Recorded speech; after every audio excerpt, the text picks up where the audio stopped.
Hi guys, and welcome back to Hilltop Farm. I'm Jay, and welcome to lesson number 6 in Wicca. Now, I hope you have all been practicing your meditation and incorporating last week's lesson of positive thinking in with that.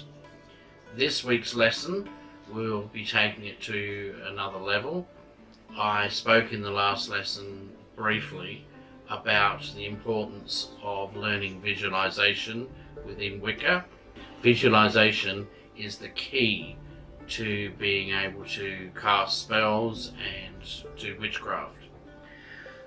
In this lesson we cover visualization, and it's something that some of you will just take to like a duck to water. Others will really struggle to make it happen. But you will get there if you're one of those people. Concentration, dedication is what you need to achieve, and you will get there. So don't be disheartened if you're someone who does struggle with the whole meditation and visualization aspect of it. Perseverance and every day set aside at least some time during the day to practice, and you will, as I say, you will get there. Okay, we're starting to move towards a bit more of magic here in today's lesson, because today's lesson is titled Magic Protection and Psychic Defense. The first thing to remember is magic works. This is the first thing you have to learn.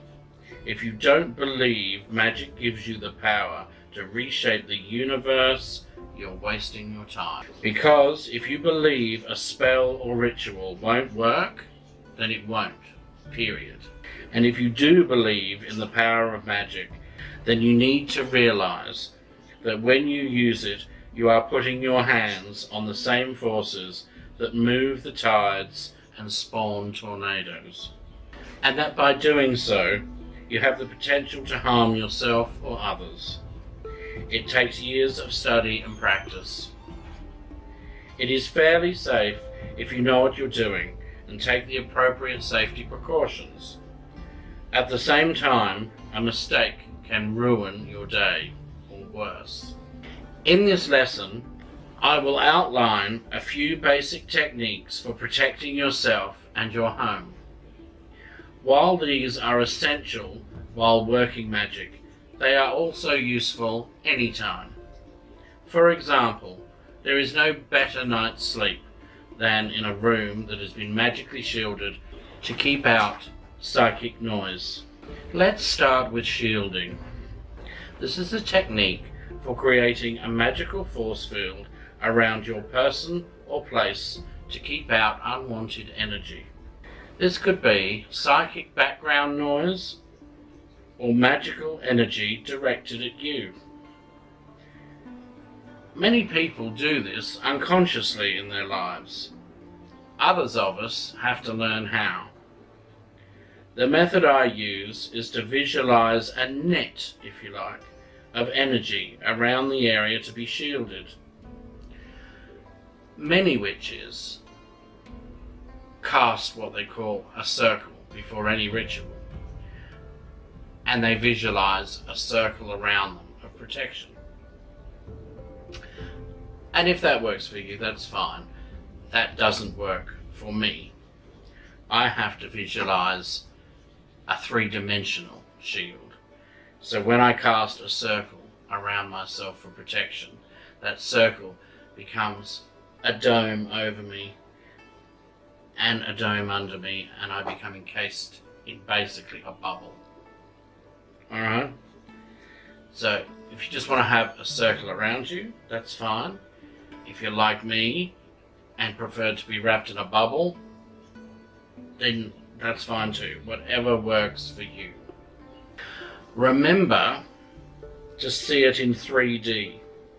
Okay? As I said, I use a sphere rather than a circle. And this is where those visualization exercises come into practical use. I generally use my personal energy to power it. I visualize negative energy being absorbed by my shield and flowing it into the earth. I visualize it as porous so that energy I send can pass through. With practice, you'll be able to shield yourself instantly without thinking. I have found that exhaustion or alcohol quickly erodes my ability to shield. So keep this in mind. Once you have shields, there are lots of nifty magic you can do with them. The ward. I define a ward as a shield anchored to a physical space. Earth energies flow upward to power it.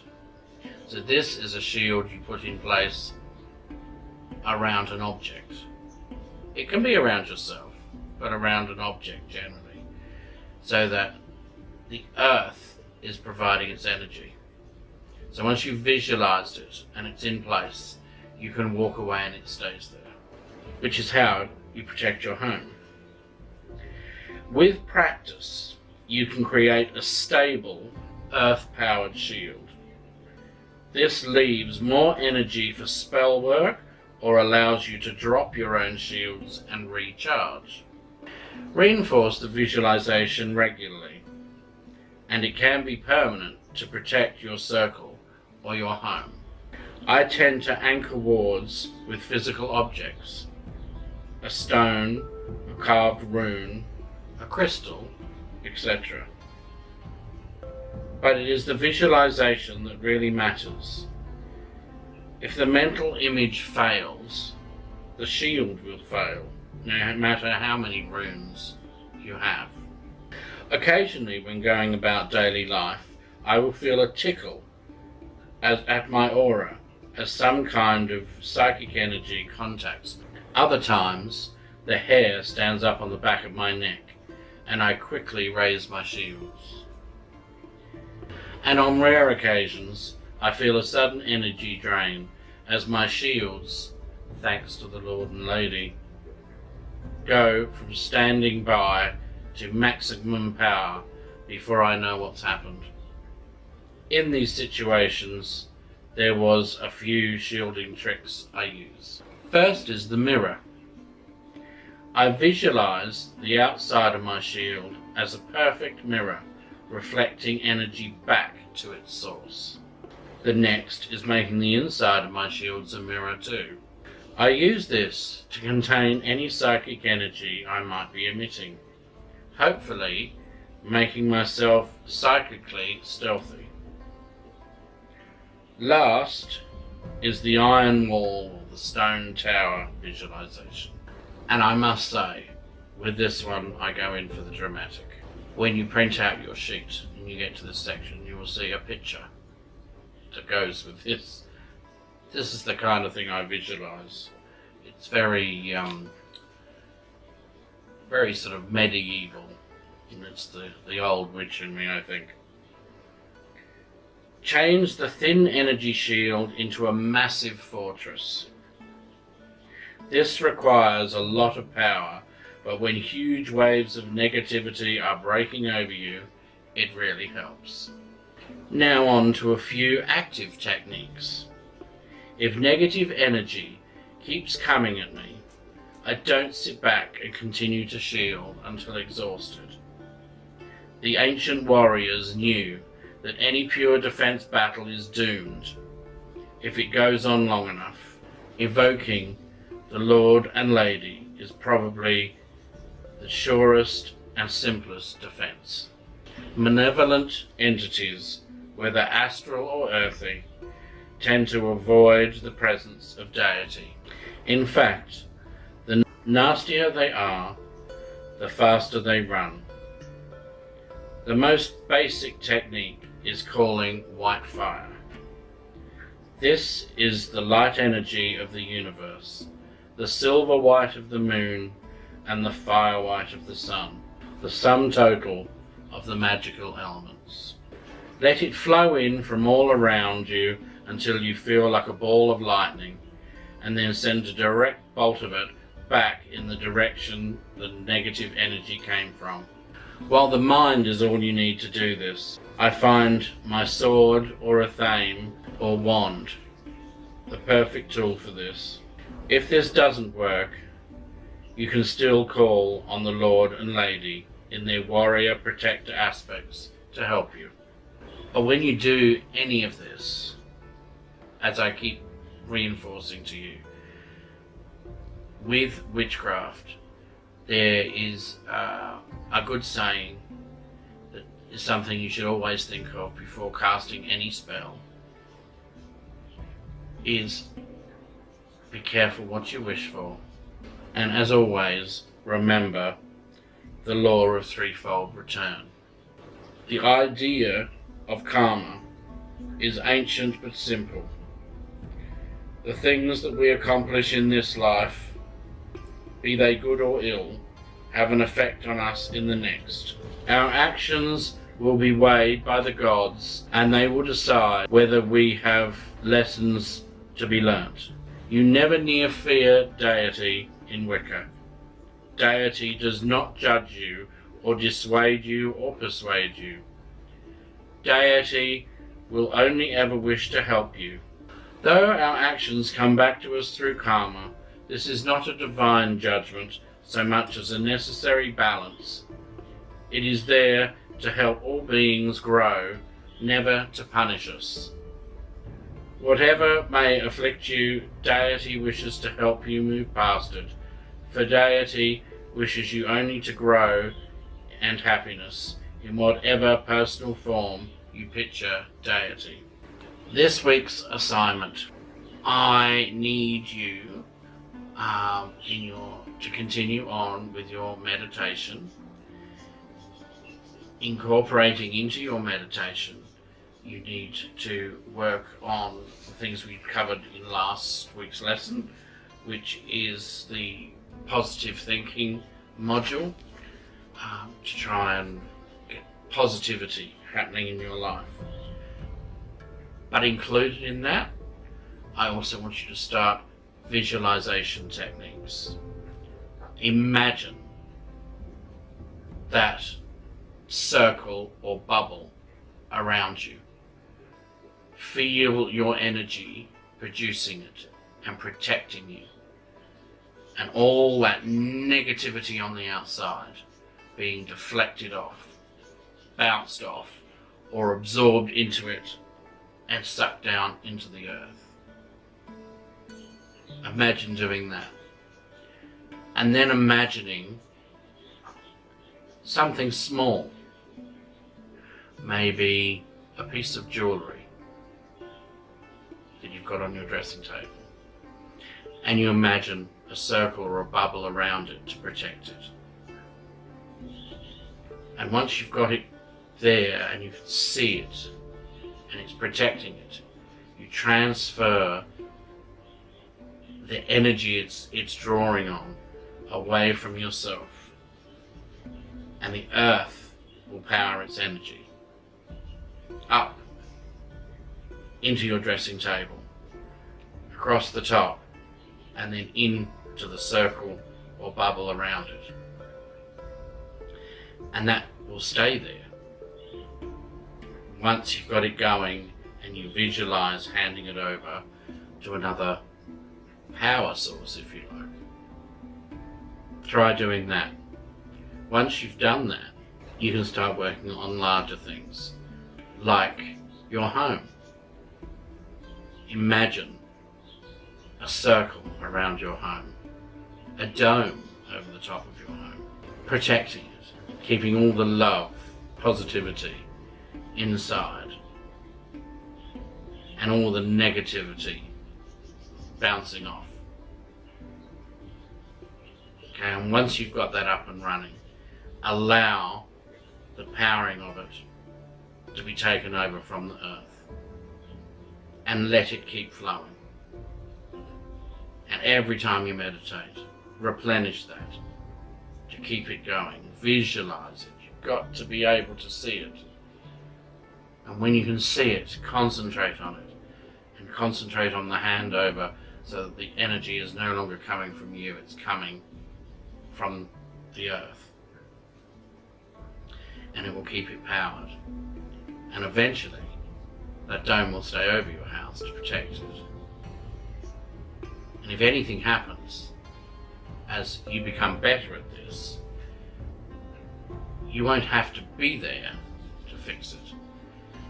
If you suddenly are at work and you get a bad feeling, you will be able to duck into the toilet or somewhere out of sight and quickly visualize that dome going over your home to protect it.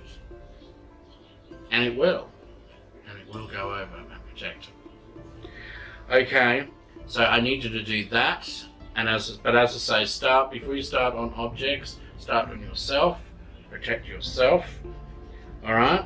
I have an exercise here that I'm going to go through with you, that I actually want you to do this exercise as well as with the meditation.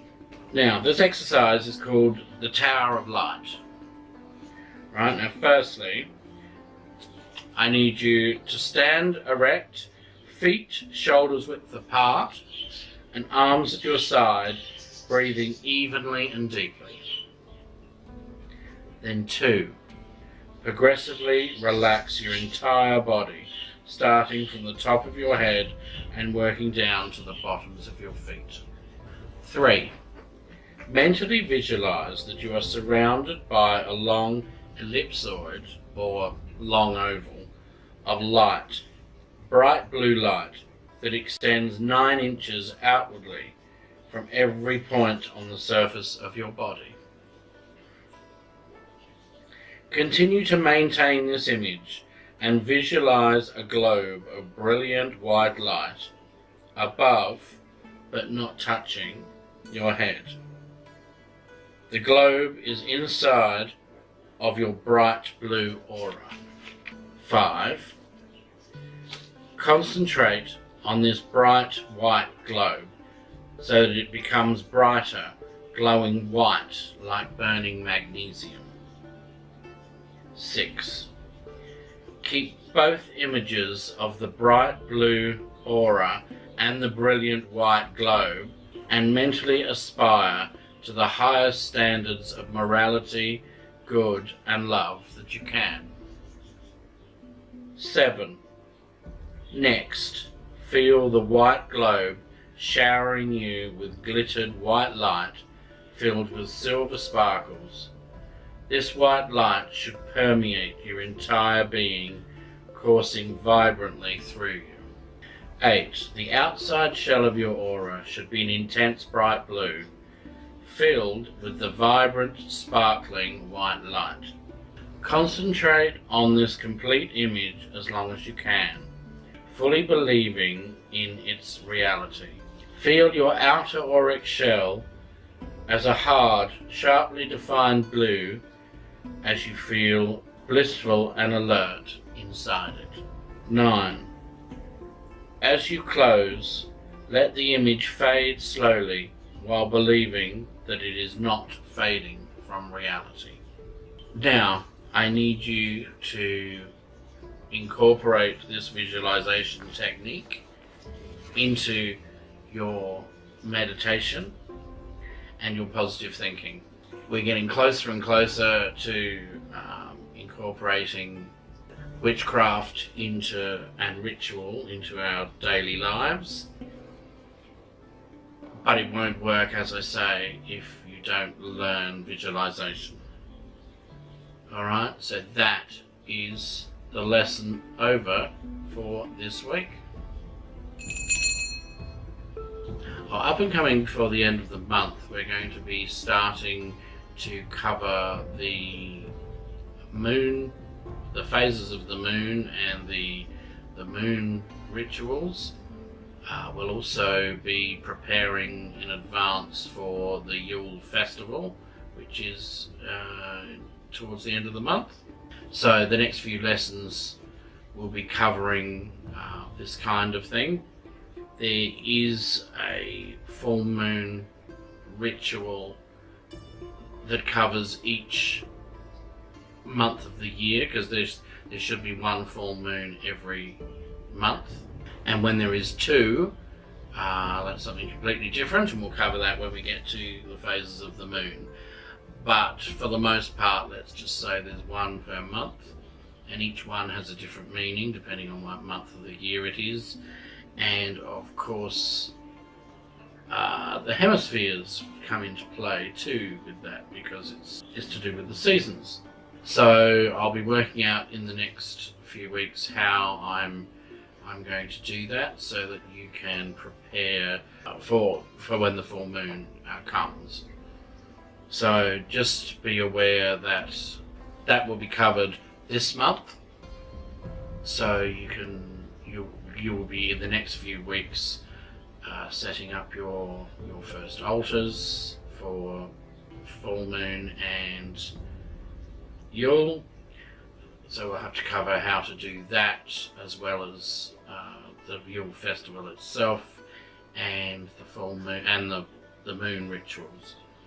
So a lot coming up in the next few weeks, stuff that's perhaps a little more interesting than we've covered in the last few weeks. The last few weeks has all been about, you know, thoughts and all that, which are immensely important. The power of thought is immensely important in Wicca.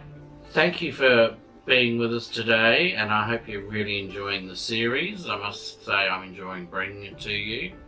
And if you have any questions, put them in the comments below, or the email address is down below for the school. You can email me directly.